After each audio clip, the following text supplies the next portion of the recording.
फिलिस्तीन पर किए जा रहे इजराइल के अमानवीय हमलों के खिलाफ मुंबई के वाईएमसीए मैदान में किया गया विरोध प्रदर्शन। मुंबई सिटीजन्स फोरम और अन्य संगठनों ने किया था आयोजन।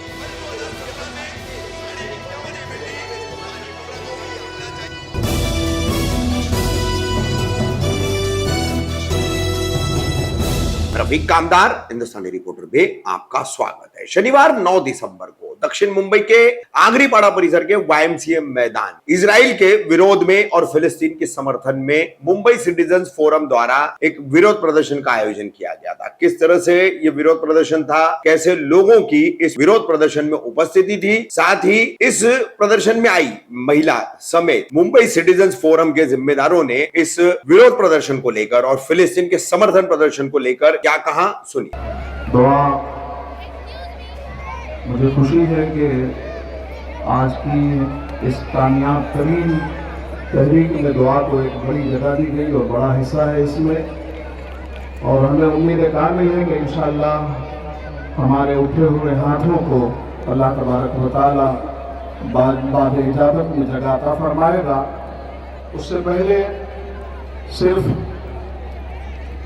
फ़लस्तीन ही के उन मजलूमों से बरकत लेते हुए हम दुआ का आगाज करेंगे कि एक मलबे से की इज्जत और आबरू की यहाँ हिफाजत फरमा और पूरी दुनिया में ला इलाहा इल्लल्लाह को सबल फरमा दे। अल्लाह इसकी इज्जत और वकार की हिफाजत फरमा दे। अल्लाह करम फरमा, तू करीम है, तू सत्तारुल अयूब है, तू गफ्फारुल ज़ुनूब है। मौला तबारक व तआला, ये हमारी खताएं हैं कि हमारी दुआ बाबे इजाबत से नहीं टकरा रही है, लेकिन तू तो रहीम है, तू करीम है, तू गफ्फारुल ज़ुनूब है। अल्लाह उनके खून को देख करके अपनी रहमत को मौला तबारक व तआला बरसने की तौफीक अता फरमा दे। अल्लाह उनकी लाशों पर गिद्ध बन करके ये जालिम नाच रहे हैं, इस दंगे नाच का खात्मा फरमा दे। करम फरमा, करम फरमा, करम फरमा। रब्बना तक़ब्बल मिन्ना इन्नका अंतस समीउल अलीम व तुब अलैना इन्नका अंतत तव्वाबुर रहीम। अल्लाहुम्मा अंसुर इख़वानना फी फ़लस्तीन, अल्लाहुम्मा अंसुर इख़वानना फी फ़लस्तीन, अल्लाहुम्मा अंसुर इख़वानना फी फ़लस्तीन व हर्रिर अल मस्जिदिल अक़सा या अकरमल अकरमीन या ज़ल जलाली वल इकराम या अरहमर राहिमीन या अरहमर राहिमीन या अरहमर राहिमीन। रब्बना तक़ब्बल मिन्ना इन्नका अंतस समीउल अलीम व तुब अलैना या मौलाना इन्नका अंतत तव्वाबुर रहीम। इन्नल्लाहा व मलाइकतहु युसल्लूना अलन नबी या अय्युहल्लज़ीना आमनू सल्लु अलैहि व सल्लिमू तस्लीमा। अल्लाहुम्मा सल्लि व सल्लिम व बारिक अलैहि सलातन दाइमतन बिदवामि मुल्किल्लाह ला इलाहा इल्लल्लाह मुहम्मदुर रसूलुल्लाह। सुब्हान रब्बिका रब्बिल इज्जति अम्मा यसिफून व सलामुन अलल मुरसलीन वल्हम्दुलिल्लाहि रब्बिल आलमीन। मोबिन भाई, ये वेंसी मैदान में आज प्रोग्राम कराया गया था। फिलिस्तीन में जो जुल्म किया गया है, मुसलमानों पे जो बमबारी हुई है और वहाँ लोग शहीद हुए हैं, उनकी दुआ के लिए ये प्रोग्राम कराया गया था। इस प्रोग्राम का पूरा मेन जिम्मेदारी किसने उठाई है? और इंडियन गवर्नमेंट ने तो हमें यहाँ बाहर निकलने आंदोलन के लिए, हमारे हक के लिए जो बोलना हमारा हक है उसके लिए भी रोका था। तो हम इन सारी चीज़ों को लेके आप क्या बोलना चाहेंगे? देखिए, आपने जो कहा कि मुंबई सिटीजन फोरम ने ये किया है काम, ना कि मुबीन कुरैशी अकेले ने किया है, एक बात तो ये बता। और ये मुंबई सिटीजन फोरम जो है, इससे पहले भी जब भी, और एक चीज़ आपने कहा कि मुसलमानों पे गाज़ा में, फ़लस्तीन में मुसलमानों पे जुल्म हुआ है, तो इसलिए मुंबई सिटीजन फोरम ने ये प्रोग्राम रखा है। ऐसा नहीं है कि मुसलमानों पे जुल्म हुआ है तो ही नहीं, मुसलमान मुंबई सिटीजन फोरम कभी भी किसी भी मज़हब के रहने वालों पे अगर जुल्म हुआ है तो मुंबई सिटीजन फोरम इसी तरह का प्रोग्राम करता रहा है। और आगे भी जब तक ये फ़लस्तीन में मजलूम लोगों के ऊपर जुल्म इजराइल बंद नहीं करेगा, जब तक कि हम लोग ये प्रोग्राम करते रहेंगे। रहा सवाल, हमारी ये प्रोग्राम करने का मकसद ये था, एक दुआ करना था, ये था कि ताकि एक जगह सब लोग जमा हों और एक मैसेज हम लोग हमारी देश को और दुनिया को देना चाहते हैं कि मुसलमान फ़लस्तीन के साथ में है। बम्बई शहर का मुसलमान भी फ़लस्तीन की तकलीफ़ को महसूस करता है मुंबई सिटीजन फोरम जो है इस चीज़ को महसूस कर रहा था, जो मासूम बच्चे मारे जा रहे हैं, जो हमारी माएँ बहनों के ऊपर जुल्म हो रहा है, वो चीज़ हम महसूस ये कर रहे थे, ये हमारे बच्चे हैं, हमारी माँ बहनें हैं। इसलिए मुंबई सिटीजन फोरम ने ये प्रोग्राम रखा था और हम साथ में ये कोशिश करना चाहते हैं कि हिंदुस्तान, हमारी सरकार फ़लस्तीन के हिमायत का ऐलान तो कर चुकी है।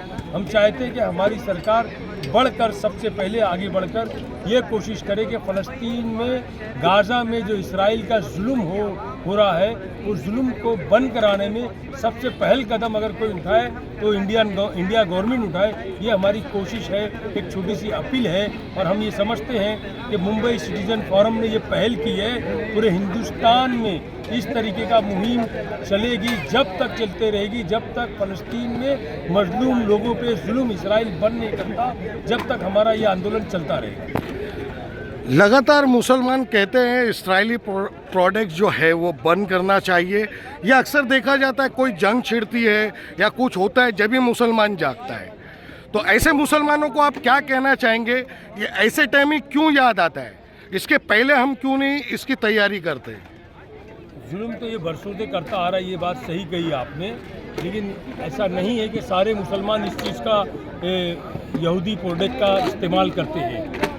ज़्यादातर ये जब से चला आ रहा है, काफ़ी तादाद में मुसलमान, क्या मैं समझता हूँ हिंदू भाई भी, हमारे गैर मज़हब वाले भी जानते हैं कि इसराइल जुल्म कर रहा है, हमारे पैसे से कमाता है और हमारी लोगों के ऊपर बमबारी कर रहा है। तो हम लोग, ये काफ़ी तादाद में ऐसे लोग हैं जो यहूदी प्रोडक्ट का इस्तेमाल नहीं करते हैं और आगे भी इंशाल्लाह नहीं करेंगे। और जब जुल्म बढ़ेगा तो हम इसी तरह का आंदोलन करेंगे। और ये गोदी मीडिया जो इस पूरे मसले को लेके जो फैला रही थी, उन्हें आप क्या मैसेज देना चाहेंगे? उन्हें मैं आपके चैनल से, आपके न्यूज़ चैनल से, आपका यूट्यूब चैनल है, उससे मैसेज देना चाहेंगे कि ठीक है, गोदी मीडिया हमारे साथ नहीं, लेकिन ये सोशल मीडिया हमारे साथ है और हिंदुस्तान का रहने वाला हर फर्द, चाहे वो हिंदू हो, सिख हो, ईसाई हो, सब लोग इस चीज़ को महसूस करते हैं। मुसलमानों से ज़्यादा सोशल मीडिया के अंदर हिंदू भाई हैं, सिख भाई हैं, जो भी गैर मज़हब लोग हैं, मुसलमान के अलावा भी लोग इस चीज़ का महसूस कर रहे हैं और इसराइल के ख़िलाफ़ सोशल मीडिया में चला रहे हैं। और मैं समझता हूँ कि गोदी मीडिया की कोशिश को हम नाकाम करेंगे। बहन, आज सारी महिलाएं यहाँ काफ़ी बड़ी तादाद में थे और जो फ़िलिस्तीनियों के साथ में हो रहा है, फ़िलिस्तीन में हो रहा है, गाज़ा में जो मासूम बच्चे मारे गए हैं, उनको लेके आप क्या कहना चाहेंगे? और आज जो यहाँ भीड़ जमा हुई थी, किस कारण जमा हुई? सबसे पहली बात तो मैं इसराइल को एक देश नहीं समझती, वो मुसलमानों की ही छीनी हुई ज़मीन के ऊपर उन्हीं के कब्जा कर उन्हीं का खून बहाकर वो ज़मीन हड़पी भी है। तो पहली बात तो चोर कभी मालिक नहीं बन सकता। और आज इतनी बड़ी तादाद के अंदर जो मुसलमान शामिल हुए हैं, बहुत सारे दूसरे अलग मज़हब के भी लोग यहाँ पर शामिल हुए। मैं उनसे एक ही बात कहना चाहूँगी कि हमारे अंदर जो है अभी इंसानियत बाकी है और इंसानियत बची है, जो कि इस मैदान के अंदर और पूरे देश भर में, इस पूरी दुनिया के अंदर दिख भी रही है।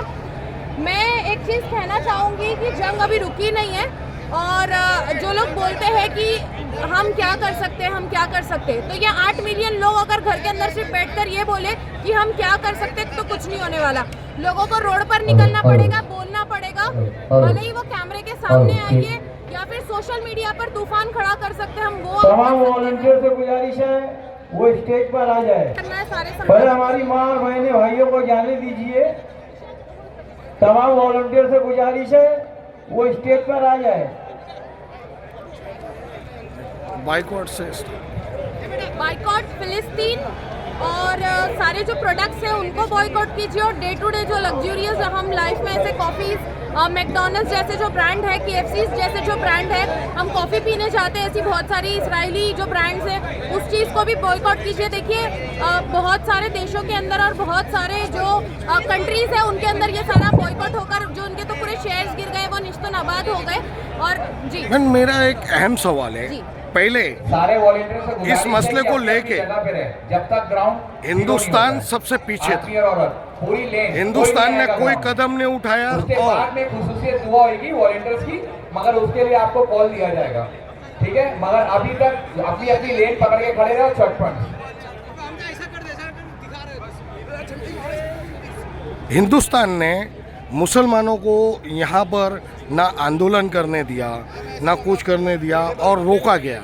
जैसे हमें एक ग्राउंड या ऐसा ये जगहों पे दिया, जैसा आज हमने इस ग्राउंड में मतलब दुआ की है वहाँ के शहीदों के लिए। तो आप इस चीज़ को लेके क्या देखती हैं और क्या कहना चाहेंगी? पहली बात तो मैं सारे मुसलमानों को एक चीज़ बोलना चाहूँगी कि सिर्फ नमाज और रोज़े और हज करने से जन्नत नहीं मिलने वाली। आप लोगों को ये चीज़ बताना पड़ेगा कि हम जिंदा हैं, हम मुसलमान हैं। जब उसूलों पे आँच आई तो टकराना ज़रूरी है, और अगर तुम मुसलमान हो, जिंदा हो, तो वो बताना भी ज़रूरी है। और उसी तरीके से जैसा इस ग्राउंड के अंदर आज जो हुआ है, मैं चाहती हूँ कि हर मुसलमान रोडों पर निकले। आप एक चीज़ समझे ना, जब एनआरसी सीए के टाइम पे जब हमें देश से बाहर निकालने की बातें चल रही थी, तब तो पूरा हिंदुस्तान सड़कों पे था। तब तो सारी कम्युनिटी आके रोड पर बैठकर बात कर रही थी कि हमें इंसाफ चाहिए। तब किसी को ये नहीं लग रहा था कि हमें जेल में डाल देंगे, हमें फांसी हो जाएगी। जेल में जाने तो सब लोग रेडी थे उस टाइम पे। तो आज जब गाजा के अंदर, फिलिस्तीन के अंदर जब लोगों को मारा जा रहा है, तो लोग क्यों डर के? मुसलमान तो ये बोलता था कि हम सिर्फ अल्लाह के सिवा और किसी से नहीं डरते। तो आज ये क्यों डर दिखाया जा रहा है कि मुसलमानों को उठाकर जो है जेल के अंदर डाल दिया जाएगा? क्यों ये सारी चीजें बोली जाती है? पहली बात तो मुसलमान किसी से डरता नहीं है। और आप लोग जो ये सब कमेंट करते कि हिंदुस्तान पीछे है, हिंदुस्तान पीछे है, हिंदुस्तान का इतिहास रहा है कि हिंदुस्तान जो है हमेशा फिलिस्तीन के साथ पहले से खड़ा था। फिलिस्तीन को उसने अभी जो है हेल्प की जो सामान थे वो भी पहुंचाए हैं। और मैं ये चीज़ बताऊंगी कि हिंदुस्तान हमेशा से ही चैन और अमन चाहता है, जो कि उसने पैगाम रखा, इसीलिए उसने जो है इसराइल को वोट भी नहीं किया है। तो हिंदुस्तान, और पहली बात तो मैं बताना चाहूंगी कि हम मुसलमान अगर मुसलमानों को सपोर्ट कर रहे समझ में आता है, लेकिन ये अंधभक्त और गोबर भक्त जो इसराइल को सपोर्ट कर रहे, ये किस बेस पे सपोर्ट कर रहे? तो आप लोगों को ये सारी चीजें देखनी पड़ेगी, बतानी पड़ेगी। हम घर से बैठे बैठे कुछ नहीं कर सकते। सोशल मीडिया पे तूफान उठाइए, अवेयरनेस का काम किए। हर इंसान को बोलना जरूरी है, हर एक इंसान का बोलना मैटर करता है। जय हिंद, अस्सलाम वालेकुम।